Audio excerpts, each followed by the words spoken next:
Zohana lekhathon pakhatna thuma ruai he lekhathon hian thil pani uara neya pakhatna ring tu te chu pathian le afapa Isu Krista nen in pona nei zui tlat turle panina chu in pona ti chethei zirtina diklo laka phim khur tura in fuina thuni zirtina diklo asoi hi hetiang deuh hi ani khovel mu thei nena in lai chin na nei hi sual lo omna bul berania chu wangin pathian fapa hi mihringa alo chang tak lova chan damna dik tak chu he khovel nun lung khamna laka in thir filim hi ani mai nun tha nun ti te mihring pui mangai ti te hi thil tu lo ani ti hi ni he zirtina diklo kal hian Isu Krista chu mihring tak ani nge chi ata langa Isu aringa pathian mangai tu te chu anin mangai ton ngei tur ani ti te asoi war le hele khathon hi chanchin thajiak tu Zohana chiak nia ngai ania ajiak hun riat anilo bung khatna atira tanga om kan benga kan riat kan mita kan mu ngun taka kan en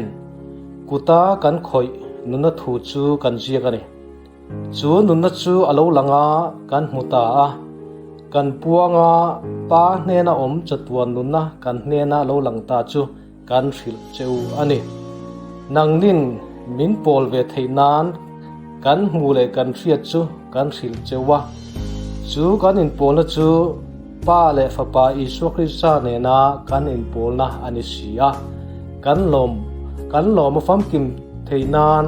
heng thu hi kan siak ani thu cha anne na ta kan riat kan ril chon cheu chu hei hi ani pathian chu eng ania ama chuan thim reng om lo ti hi ama nen kan in pol kan tia thima kan om si chuan dot kan soya thotak kan zom lo bani ama enga om angin enga kan om vero chuan kan in pol hova afapa Isu athisenin kan suwa zong min tlen fai sak thin ani sual kan ei lo kan ti chuan ma ni kan in buma thu tak chu kai ma ni a om lo bani kan sual te kan pona ro chuan ani chu arinomin adik sia kan sual te min ngai damin kan diklo na zong min tlen fai sak don ani thil sual ka tilo kan ti chuan ani chu do theya kan chantira a thu po kai ma ni a om lo ani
An din ve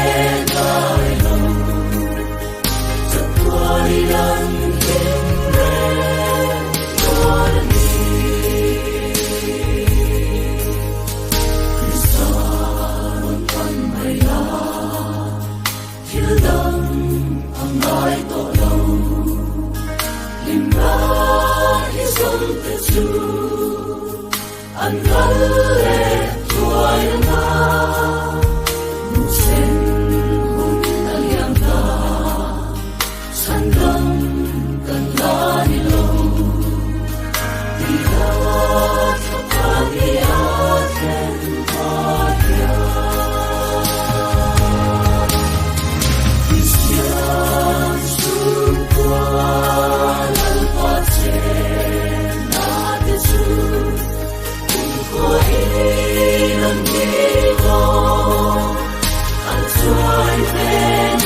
Isu